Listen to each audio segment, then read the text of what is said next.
So I'm looking at your videos. You have some great videos. Whoever is your videographer and producer, they do a wonderful job. So tell them that from me. I was watching some of your hunts from last year. You killed a really nice 10 pointer. Don't know where it was. I believe it was on public land in the snow right at the end of the season. Yeah, that was in Wyoming. My husband and I went whitetail deer hunting here in Wyoming, and it was kind of a kind of a Hail Mary because there's not a lot of public land whitetail habitat in Wyoming. So we got extremely blessed on that. And it seems that's kind of your MO. You've been public land hunting for elk and other things. Is that just by, is it by design or is it because, I mean, you're like everybody else, you don't own land and don't have a place to go, or is it the challenge, or is it a combination of things? Well, I wish I was rich and I could say I owned a big ranch and I could just hunt my private ranch, but I'm a public land owner. No, it's just how I was raised.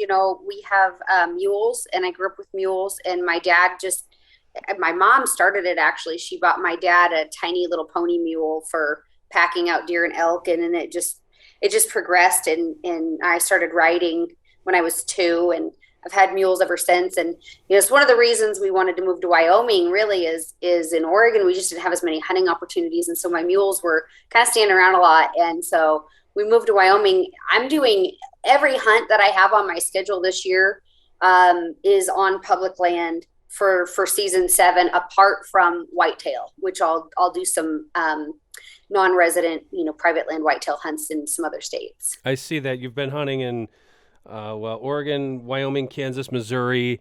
I watched one of your Missouri hunts. You were gun hunting. Tell us about that, because I know you are pretty proficient with a rifle. How did that start, and who got you into rifle hunting? So my dad was a rifle hunter. I actually introduced my dad to bow hunting when I was in my 20s. But basically, I just kind of took everything I learned as a kid and amplified it. So I had a friend tell me back in 2012, I believe, and he's like, look, no, it was like 2010. He's like, you're really good at, horse hunting, but you really suck at two things. And one of those things is shooting a rifle, and the other thing is backpack hunting. I didn't know how to do ultralight hunting. And so I started kind of mentoring with this individual, and did some sheep hunts as kind of a tag along, because I couldn't afford, like, those types of hunts were just, so far out of my reach. And to this day, I've only done one sheep hunt personally. So they're just a little bit tough to do. So I did some of that, but then I started training with a rifle, because what I found was I was on a cow elk hunt at one point for filming for RMEFT milk. And I had a cow at 400 yards, and I just wasn't comfortable taking the shot. They wanted me, the guide was pressuring me to do a holdover. He's like, well, just put the crosshairs on the cow elk's back. And it was in a herd. And I wouldn't press the trigger. I just felt like it was unethical. It was a little beyond my comfort range. And I thought, this is silly. I need to get better at this and be more proficient. And because ethically, morally, the whole thing for me is very important that I make my first shot count. So actually on that particular hunt, went back the next day without the outfitter, did a different public land deal, and got a cow elk under 200 yards and was successful. And we made an episode out of it. But I really evaluated, where my shortcomings were in shooting. And I invested heavily in learning more about precision shooting. And, I shoot for Night Force and Ruger and Hornady, and the combination of my rifle optics and ammo, they outperform anything that I can do. And now I shoot extreme long range rifle matches here in Wyoming with Night Force every year, and we're shooting targets out to 2,400 yards. Wow, that's insane. What type of shot will you take on a deer or an elk today? My answer to that would be it depends. There's so many factors. I harvested a deer in Oregon. It's my Steens Mountain hunt. You guys can watch it. And I took that shot on a buck. It was 150 yards. And the wind was so strong, and I was doing a standing tripod shot, that it was everything I could do to keep the reticle in the vital zone of the deer. And that, for that situation, with the wind, with the position, the 150 yards was my max. So I always tell people, you have to really train and understand the limitations of your equipment, understand the limitations of your particular shooting position, but also understand the limitations of the particular environment that you're in as well. My goodness, that's very admirable, and thank you because you don't hear that type of answer from a lot of people, and especially people. Let's face it, you're pigeonholed. Living in the quote unquote West, you see the best of the West guys. You see guys shooting 1,000 yards. Like you said, you can do it on a metal gong or a target all day long. But if it's a deer standing there, I really congratulations because that is what you need to do. You have to make sure that you can make that shot. Now, if we say, okay, all things being equal, this is funny. I'm going to just insert one little sidebar here. I think we talked about this the other day, but the longest shot I ever took was in Oregon. It's my only hunt I've ever taken in Oregon. I hunt Wyoming every single year, but I'm on the complete other side of the state bow hunting. But it was 532 yards, and I don't say that to brag. The only reason I say that is I was there with the best shooters, some of the best shooters in the world, and we spent the whole week shooting. They had me comfortable, and I'm like, "Yeah, I actually can probably take this shot." But then you start throwing in wind and all this other stuff. My goodness. And then, okay, so I shoot the deer. Long story short, I shoot the deer, drop it in its tracks, finding that deer in what I thought would have Yeah, been you have to get to it now. finding that deer in wide open country was not easy. So I mean, that's something that I can tell that you have a lot of experience doing. Now, when did you? You said you got into bow hunting too, and you got your dad into it. Is it kind of like, are you an equal opportunity deer hunter now, or do you prefer one or the other? You mean rifle versus bow? Yeah. Um, you know, I like bow hunting elk. Like that's like my favorite is bow hunting elk. I get like a much more significant adrenaline rush target shooting with a rifle than I do out in the backyard with my husband shooting our bow. With that said, I shoot my bow in warmer weather. Well, we've been shooting it a couple days a week right now, which the snow's just been horrible. But in the evenings, that's like, my husband, I introduced my husband to bow hunting and shooting a bow. He's European. So he'd never shot a bow until we started dating. So, but my husband and I shoot, it's kind of our thing, every night we shoot a bow, and I shoot rifles or pistols, kind of combination several days a week, not every day. It's a little more expensive. But I get a more adrenaline rush from shooting with a firearm in a competitive or training setting. And then when it comes to like rifle hunting, it's pretty, I mean, like if I find something that I feel like I want to harvest that animal, I don't have a lot of doubt usually. Like if I'm like, hey, this is the one, for the most part, I'm pretty confident that if I want to take that animal, it's going to be successful. I don't really have as much doubt with that as with a bow. You might want to harvest something and it still is really out of your reach. Where with a rifle is not so much that way anymore. Very interesting. Okay, tell me about your husband. Was he a hunter before you met him? Oh yeah, my husband's traveled around the world hunting. He has a booking agency, and you guys can check out his website. It's jrhunting.com, and he's been around the world. Okay, actually, I didn't know that was him. Okay, yes, I know who he is. Okay. Yeah. So he's an avid hunter as well. But being from Europe, bow hunting in most places is illegal. I can't even take my bow to Sweden. Wow. And target practice. His family has a small estate, and you can't even take your bow and just go fling an arrow and practice and have fun in your backyard with your family. And you can't target shoot there either. You actually have to go to sight in a rifle or do anything like that. You have to go to a shooting cinema. Even though they have 900 acres, you can't discharge a firearm unless you're hunting. And so it's different over there. People don't realize here how fortunate we are. That is crazy. That's Sweden? Wow. Sweden, yeah. That is crazy. Has he hunted over there? Yeah, so we have his family's estate is about 900 acres, and we have one of the hunting leases on it. So we hunt pigs, and you can hunt moose, and we have the rights to hunt the roe deer on that particular lease. And but like if you put a new optic on your rifle and you want to zero it, you have to go to a designated shooting cinema and zero the rifle, and then you can take it in the field and only discharge the firearm in a hunting situation. You can't target practice, you can't plink, you can't zero rifle. Wow. That sucks. I mean, I never knew that. They have a thing called every man's right. So people can walk as much as they want around your property and pick mushrooms and smell the flora and fauna, if you will. And they have the right to be on your property. And so you do not have the right to discharge firearms You can't shoot, and anybody can go walking around on your property whenever they want. Correct. Wow, that's crazy. I know people who have moose hunted over there. They've talked very highly of it, but I believe, and you can correct me if I'm wrong, if you were from like the United States and you want to hunt there, you have to like take a test and stuff when you get. No, Oh, you don't? Okay. no, you don't. You have to have a hunter safety card.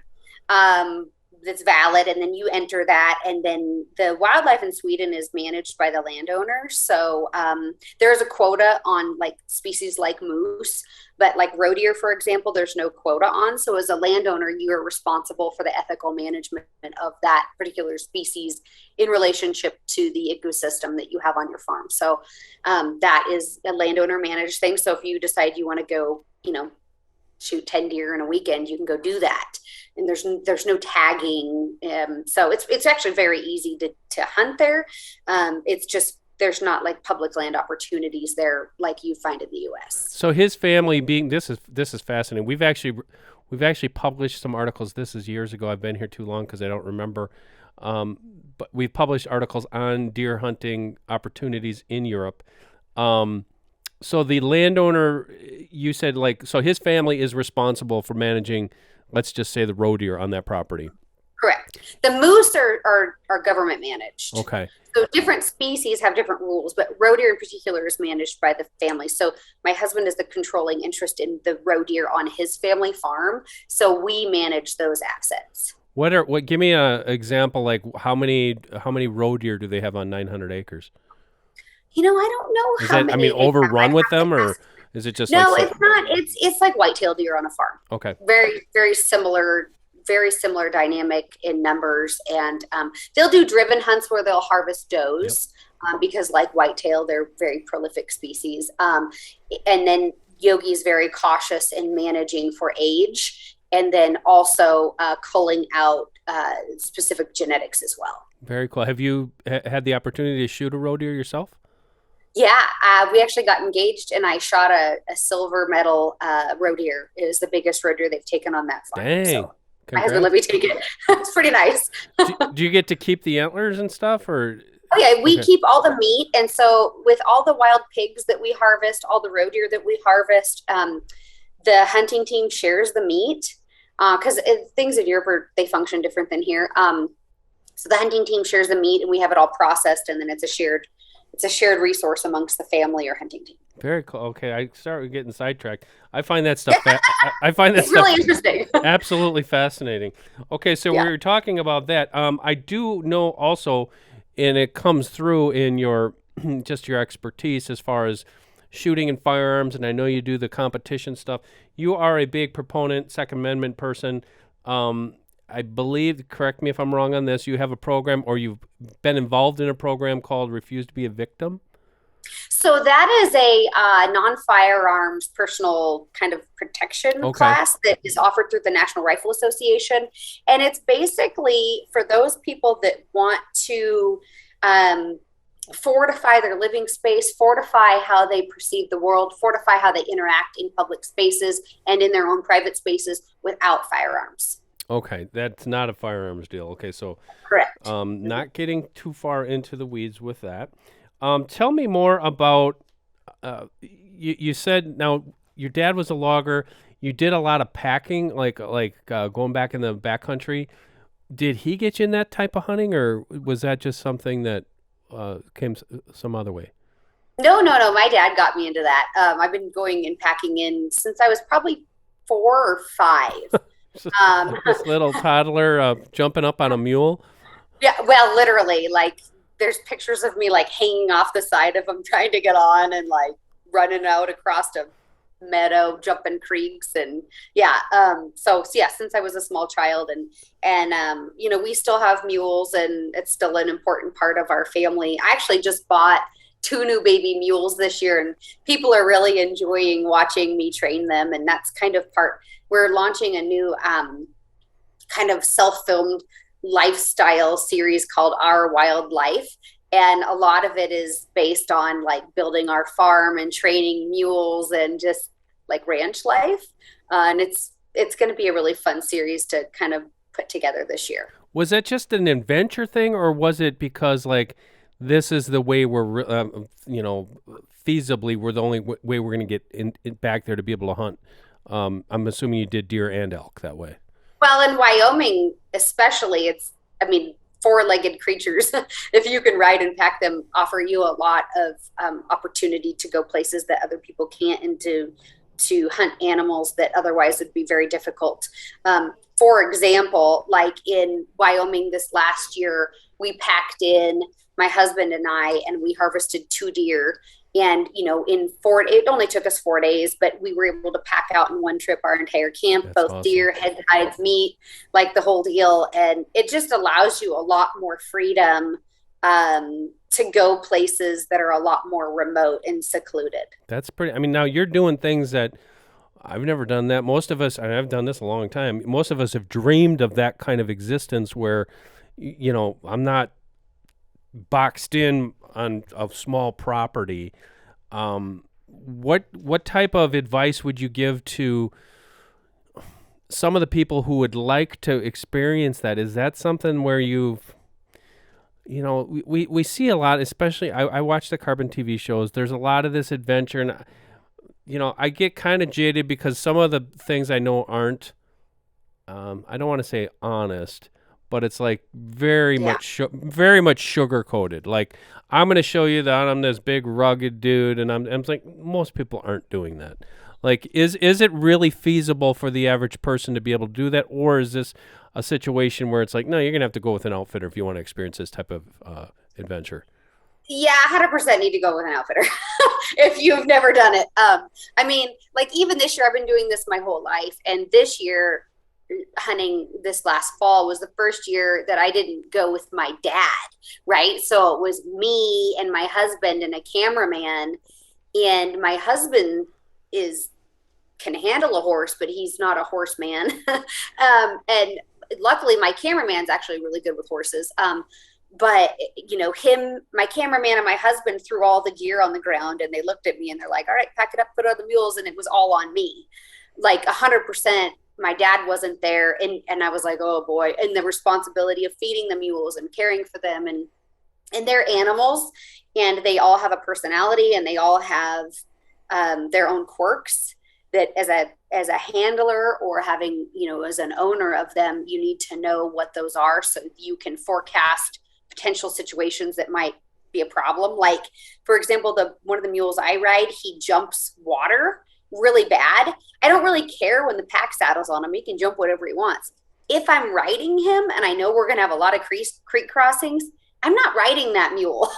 I'm riding somebody else because I don't want to jump him all day because he's so big. It's actually kind of intimidating. So, you can't just go rent horses and just say, oh, I'm going to go do this and it be safe, because you can get hurt really, even with the most experienced.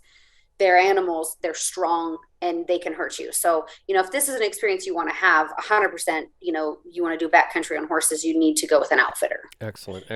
Those are great insights, and something that I was thinking along those lines, because we see it with it's with everything in deer hunting, basically. Oh, I want to go out west and I'm going to shoot 500 yards, and you've only shot 150 yards.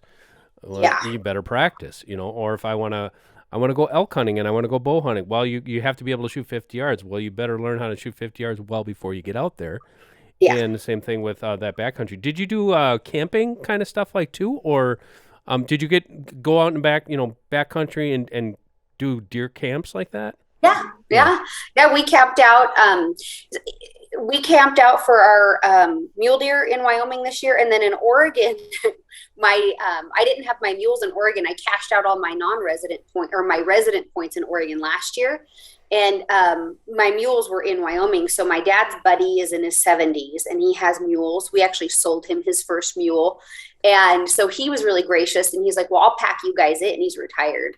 So he packed all our stuff in for us, and we walked, and we hunted 11 days on foot.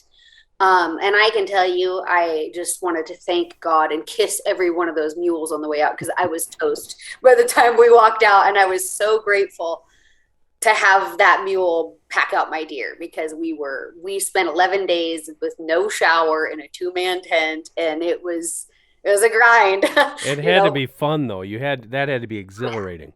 Oh, it was awesome. To get off the grid like that, you just don't have those opportunities.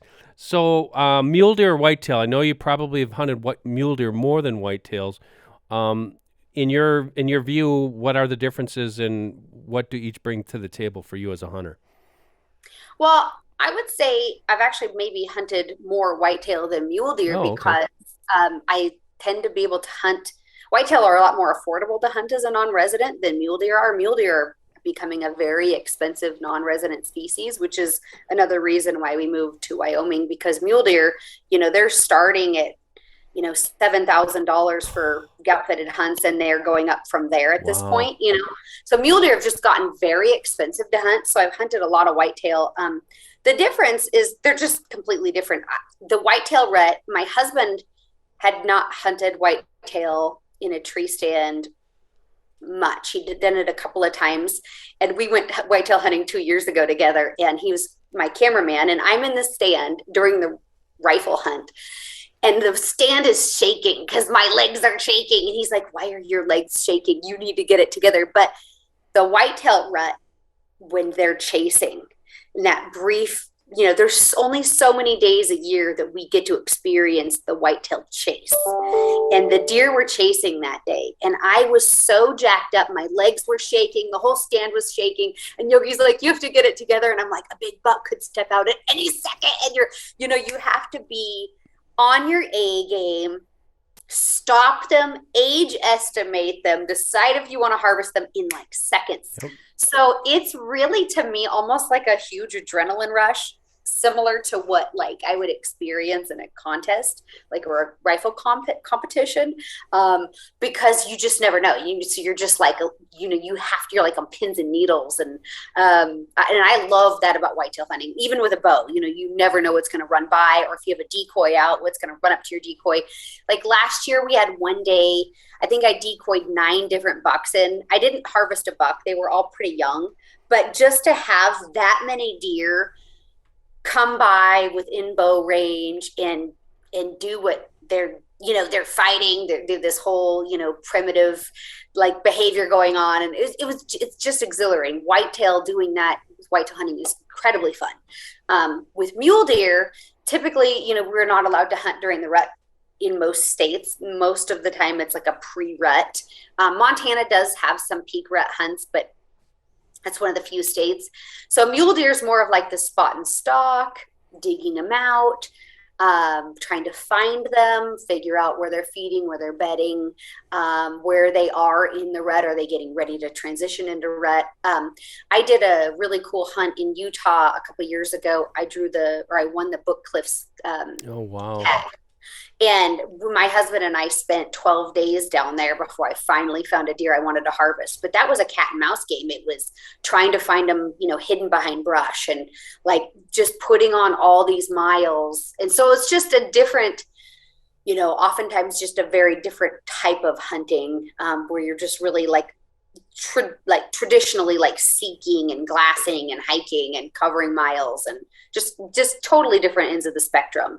You're not kidding on the out of state stuff too. I mean, Wyoming's gotten insane. Well, whitetail tag is like $6.95. I think I just had to pay for my tag for this year. It's getting out of hand. I mean, it's like, and I do hunt with an outfitter. There is a little bit of public land hunting on the eastern side, but I agree with you on that. The all new Phase 4. This bow gives hunters comfort, accuracy, and the ability to customize their ideal setup for different kinds of hunting. For more information, visit your local Mathews dealer or go to MathewsInc.com. I know there's been some decline in mule deer populations. Have you been seeing that where you've been hunting? So mule deer are suffering, I think, nationwide, primarily from big predators. The lack of sound mountain lion management is really affecting mule deer populations. So, for example, in Oregon, I had a home on 60 acres, and I had a winter feeding station where I would feed the mule deer, which in Oregon is legal to do that. I'm not hunting them over it. I was just Right. trying to help them. I was in their wintering ground. And when I first acquired the property, I had 8 young bucks all the time. And then I had some mountain lion issues where I found 5 mountain lion kills within 100 yards of my home over the course of owning that property. And I went from having all of these young and up and coming deer to no bucks the last couple of years I lived there. And it's predation. And it was interesting, you have all these people say, well, the mountain lions only attack the weak. I had on trail camera a week before bow season. I had a really nice 4-point buck I was going to harvest, and I was just waiting for season. He was coming into my food plot. He was on a pattern. I was like, okay, in 5 days, I'm going to harvest this deer. I've been watching him for years. And he was with a little crippled deer that was a tiny buck, and it was dragging its foot. And I almost wanted to bring in like my nephew to harvest the littler deer because it was clearly not going to probably survive long. Well, the big deer and the little deer came into my food plot. I have photos of them together at like 11:45 at night, eating side by side in the food plot. My dad found that mature buck dead within 30 yards of where I had photographed him. So as soon as he came off camera, the mountain lion jumped on his head, grabbed onto his large antler rack, twisted his neck, and killed him. So these mountain lions are targeting big bucks, mature bucks, because they tend to be solo. They tend to be more solitary, and they have a handlebar to grab and twist. They have leverage. And so the lion could have just as easily, maybe not as easily, but it could have killed the like crippled little deer that was limping and clearly had something wrong with it. But instead he went for the big, young, strong deer that had the big rack that they can grab and twist. And so the Steens unit in Oregon was hammered with mountain lions, and the state of Oregon brought in a government hire, and they harvested over 100 mountain lions. Wow. And a lot of people were, celebrating this, and I'm poo-pooing it. Like, you just paid someone to do something that an ethical hunter would done pay. For free, yes. Well, not done for free, but actually generate revenue for conservation. Right. The animal wouldn't have been wasted. The meat wouldn't have been wasted. And instead, these animals get piled up and disposed of under the anti-radar. And what good is that doing anybody? The management has to be done. The ungulate populations are suffering. And then you add wolves onto it. And unfortunately, the wolves and the mule deer, the wolves are a heavy predatory species, and they're wiping out mule deer, and they're wiping out elk. And then you take into consideration on top of that, you have black bears. Where in Colorado, black bears were proven to be the highest in mortality increase for calf elk and fawn deer. And so these mule deer are really suffering because predator management is a lot of times emotionally based and not science based in reality. And we're even seeing it in Wyoming. Grizzly bears, for example, Wyoming has met the grizzly bear recovery numbers several times over, and every time they meet them, they raise the bar again.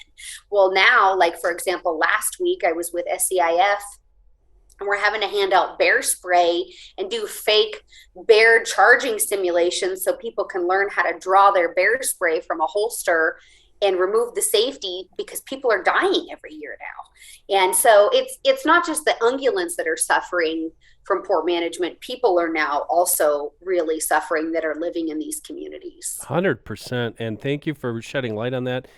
We have that same problem here. What you just said about grizzly bears, we have with timber wolves here in Wisconsin, and our original deal was 250 wolves before management would kick in. We have like 2,000 wolves now. We don't have any management. I know your situation in Wyoming with bears. Also, cats, you can hunt them there though, right?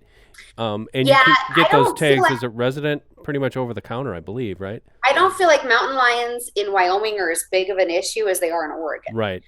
Oregon is where they were bringing in government trappers, if you will, right, to take out massive numbers of cats. In Wyoming, they have hunters that manage those, and they have quotas set that are responsible, management numbers that are set by fish and game professionals, and and hunters are able to kind of keep those numbers in check with those quotas in mind. So I know the quotas in Wyoming are really specific too. They're like those management zones on the eastern side. I'm looking at it, I was like, okay, I wanted to go hunt one.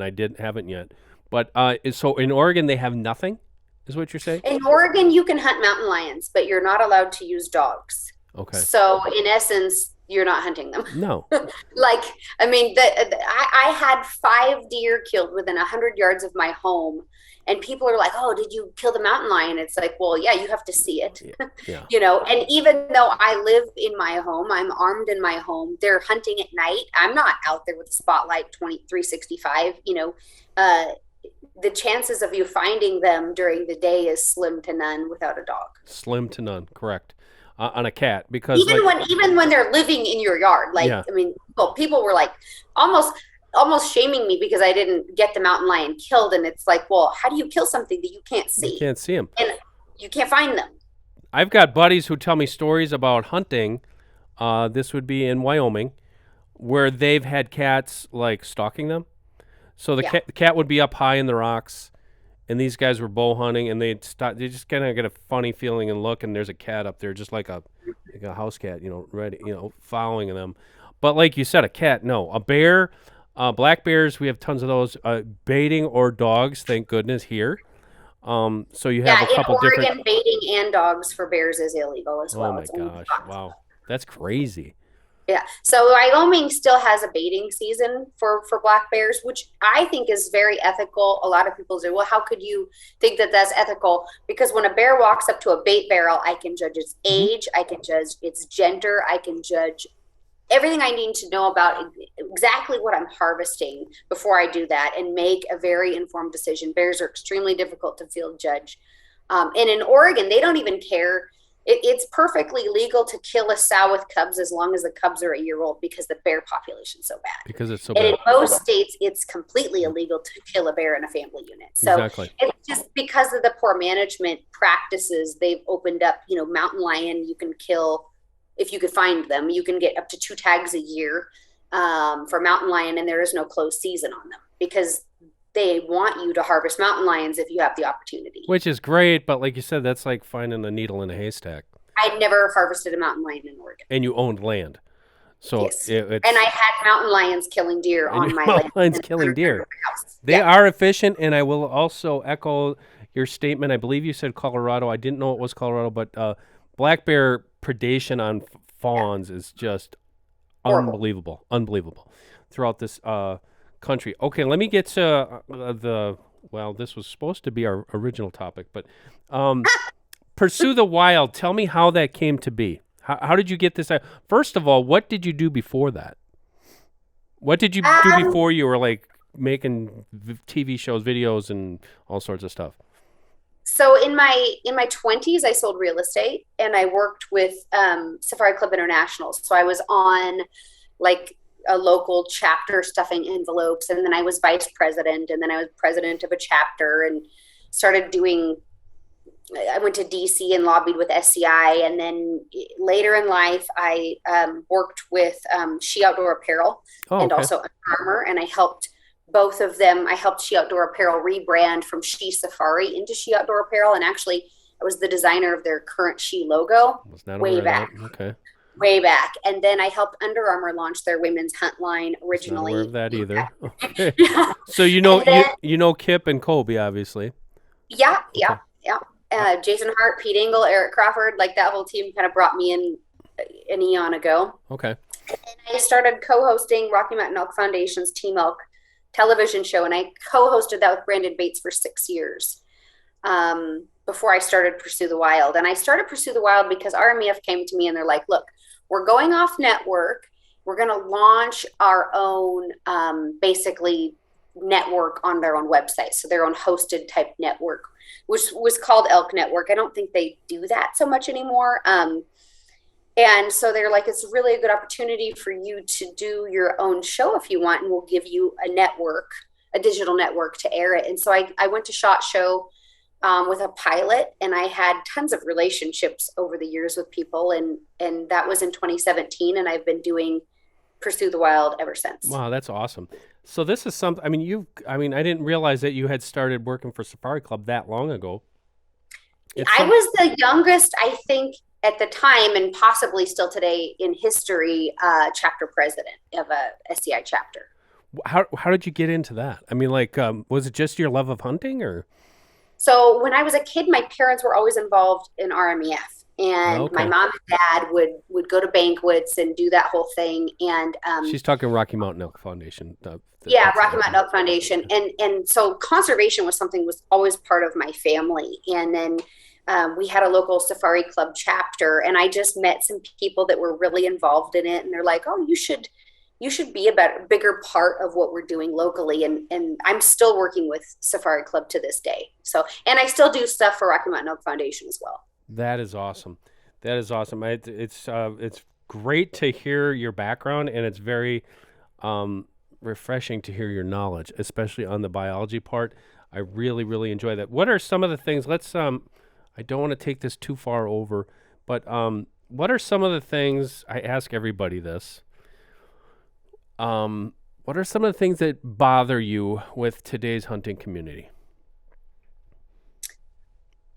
Things that bother me Bother with me. it. It's things you might see on social Um, media, things you might see in our community, things, I mean, the way other people might be portraying themselves. I don't want to get this into a negative thing, yeah. but I want it to be a positive thing saying, how can we rewrite the narrative on some of the things that might not be the best for the hunting community?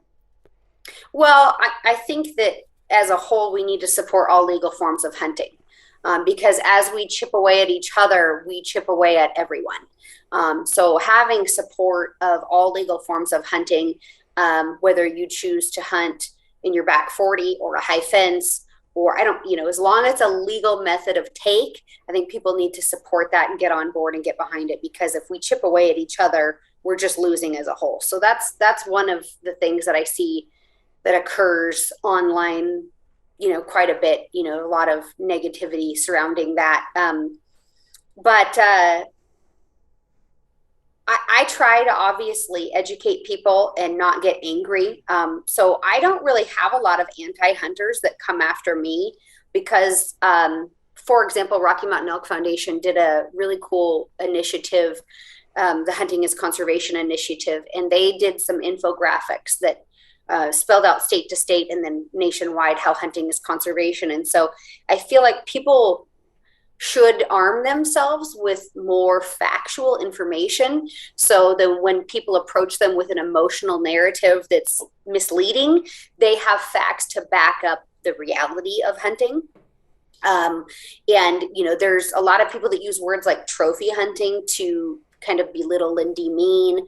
Jason Matzinger is doing a new film called Selective, and I think it puts a different spin on what trophy hunting truly is or should be, and how we need to combat that narrative with, we are not barbarians, we're selectively harvesting, and this is for the better of the herd. And being better at explaining that. I don't think a lot of people understand the North American model of wildlife conservation. I don't think people really understand how hunting is conservation. So if you take for example, Pittman-Robertson Act was founded in the 30s, and it is a self-imposed taxation, and it's actually the firearms manufacturers and archery manufacturers, and ammunition, they pay an excise tax, and that is a self-imposed tax, and that is the lion's share of conservation funding that the government has every year. And it's not just hunters aren't just doing that. That is anybody that buys a firearm, anybody that buys ammo. So your shooting sports, your competitors, they're all contributing to that, and probably even more so than hunters. Hunters double down on it with state license and tags purchases. So 75% of state allocated funding comes from the purchase of hunting licenses and tags. And then we double down on that again in these free market conservation events like banquets. And so a lot of people are like, oh my gosh, I can't believe, that deer tag at Mule Deer Foundation sold for $725,000, and they're just poo-pooing it, and they're all sorts of pissed because they can't pay that. And it's like, wait, step back. You can go hunt deer in Utah, or you can go hunt deer or wherever, and not spend $725,000. The gift that this particular person was able to give was $725,000 that goes on the ground to help habitat and wildlife in those species not only survive but thrive. And so I think hunters really do the lion's share of conservation, and we do a terrible job at saying how much money we generate and what we truly do to conserve and enhance not only the ecosystem for wildlife and hunters, but also for hikers. I've had like 3 thank you moments in this podcast, and that's one of them. I just posted on go to the Deer and Deer Hunting. I think it's the Instagram page from a couple weeks ago. Everybody, what she's talking about, the excise tax. I posted the number. I can't remember how many millions of dollars it is, but she's 100% spot on. I think it's in the B's at this point. It's a lot of money. Yeah. And the hunters said, we want to pay for it, but it was the hunters, the shooters, and archery came into it. So if you buy a pack of broadheads, and now you have the Dingell-Johnson Act on the fishing side as well. So all that money is going to help fund studying Karner blue butterflies and stuff that we might not particularly do as a hunter, but 100% correct. The thing that I'm not going to say funny. The thing is every time an anti or a non-hunter laces up their hiking boots, yep, and we head into the wilderness or national forest or BLM, they are enjoying the work that hunters and shooting sports and gun owners are providing to them, and the experience that we are providing to them. And it's a gift that we've done for free. We've done for free, we've done voluntarily by paying this. But the thing that bothers me too is I don't want somebody to say, hey, thanks for that. We'll take it from here. Well, number one, you're not going to, because you're not going to be able to pay for it. Number two is like, we've built this, so we should be able to partake in it. The one thing that I do find particularly, I don't want to say odd, but you being a young woman, I don't know how you have not been a target, because I've seen so many people. We had Melissa Bachman on the podcast here. She's been just unmercifully just attacked, and other people attacked by, here's a woman, she's got a show, she's producing videos, and here's her with a dead animal. Why do you I'm glad that it hasn't happened, but why do you think you haven't received it? Is it because of your conservation approach, or is it something else? I think it's keystone species specific. So anti-hunters or non-hunters target people that publicly harvest specific species. Oh, okay. So a lot of it, and you'll see a pretty African animal, an ostrich. I've posted video of, my episode, for example, I hunted with a bow and arrow, a sable in South Africa. And I was hammered over that. Oh, the meat is wasted and you're just a trophy hunter. And it's like, wait a second, you don't understand. These cultures are sustained through hunting, right? And it's ignorance, right? And so I try to teach that in my episodes. But it is a species specific. It doesn't seem like anybody on the anti or non-hunting side cares about white-tailed deer. They're like, oh yeah, shoot those deer. We're going to run them over on the street anyway, right? Like they don't have the emotional connection, because I think it is ingrained in them that people eat white-tailed deer. Right. It is a consumptive animal.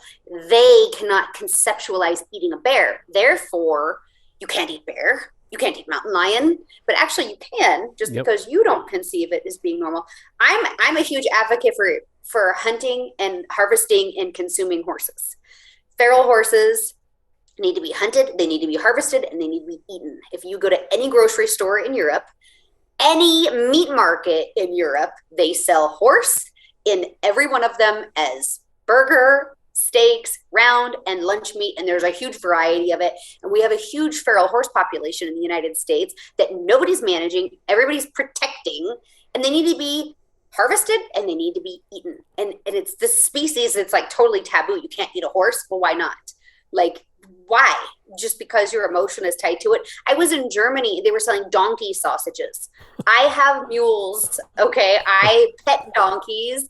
I love them, but they're also an animal that has to be managed. And so there's this, I don't get emotional with it that way. Gosh dang, yeah, and wolves too. Got to manage wolves.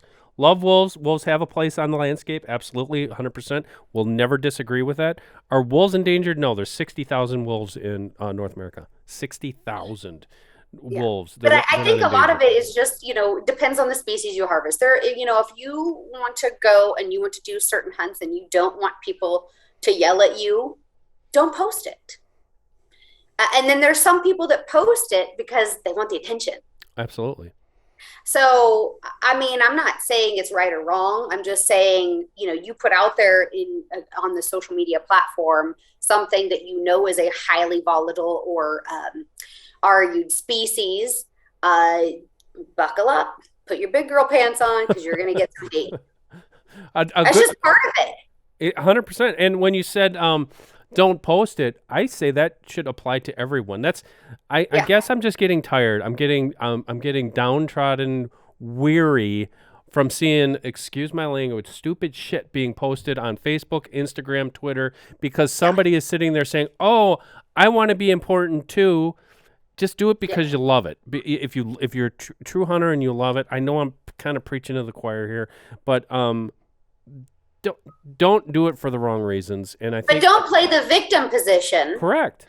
When you post a species that darn well and good people are going to get emotional about, and then act like you're some sort of like, oh, poor me. These people came after me. I'm a victim. You're not a victim. You know that people feel like this about this species. And if you want to put it out there, treat it as an educational outreach opportunity. Black bears, I post black bear harvest all the time, and people don't really come after me for it. They don't really say a lot for it, but there's still some explanation and education that goes into harvesting of black bear. Yes, you can eat it. This is what you do with them, and this is how they're not wasted, and this is why it's important. And so, if you're going to do that, you have to be able to also teach. With my sable in South Africa, I had to do a lot of teaching with that. I had to teach people like, hey, this is what happens to the meat. This is the consumptive quality. When you harvest an animal there, they literally take the intestines and they clean them and they use them for sausage casings. They grind bones for beef feed or fertilizer. Like literally there's nothing wasted. Every scrap. So every scrap, every piece of the animal is used. We took food with Safari Club International as part of their Blue Bag program. We took food and supplies, fresh meat and supplies to kids in orphanages because the HIV rate is so bad in these countries. Half these kids don't even have parents because their parents are passed away from some horrible disease that they can't get control of. Who's feeding them? Wow. Hunters. And so you have to be able to, if you're going to post this content, do it diplomatically and be able to educate what's behind it and not just play a victim card. Awesome. Wow. Thank you, Kristy. That is fabulous stuff, and we appreciate you sharing that with us. Her name is Kristy Titus. Her show is Pursue the Wild. Her podcast is Wild Uncut. Where can people go to find more about your shows, your videos, your content, and everything about what you're doing? My website's pursuethewild.com. Instagram is just at Kristy Titus, KRISTYTITUS. So Facebook and Instagram. I do have a Twitter, although I don't. I followed it this morning, by the way. That's my Twitter. I'm the old guy on Twitter, and that shows. But go ahead. I don't do Twitter. I have a Twitter page, but I don't Twitter. But I encourage everybody go to Carbon TV to watch Pursue the Wild and stream that podcast, because I really feel like we have to collectively gather behind people that aren't actively censoring us. Facebook and YouTube, although I love those platforms, Instagram, they're great platforms, but I'm so shadow banned. We are so censored. They punish us for posting grip and grins and kill shots as if that's not happening every time a domestic animal is harvested and packaged up at the grocery store. So they want to pretend that reality doesn't exist. That's fine. I just encourage everybody to go to Carbon. And then later this year, I'll be airing Pursue the Wild on Pursuit Channel in season 3 and 4. Awesome. That's our home. Our home is Pursuit. Ted joined us on Pursuit this year. You're on Pursuit. That's awesome. Glad to hear that. Well, thank you, Kristy, very much for joining us. We very much appreciate you taking the time out of your morning for this. That was my pleasure. Sorry to get everybody's blood pressure pumping with my... Oh, I loved it. You got mine going. I didn't need any more caffeine. I didn't have to summon the coffee gods to keep me awake anymore. Thanks. All right. For Kristy Titus, I am Dan Schmidt. Thank you for joining us for Deer Talk Now. You can find Deer Talk, both the audio podcast version wherever podcasts are found, and also the video versions on YouTube, Facebook, Instagram, etc. Please, all we ask you to do is like, subscribe, and share. That's all we ask, and we will keep bringing you these every week, every Thursday, and also at deeranddeerhunting.com if you want to see the whole lineup. Thanks for joining us. We'll catch you next week for another episode of Deer Talk Now. Deer Talk Now is brought to you by 10-Point Crossbow Technologies. Whether I'm in a tree stand, ground blind, or spot and stalk hunting, I know the Nitro 505 is up to any challenge. Check one out at a dealer near you or log on to 10pointcrossbows.com for more information.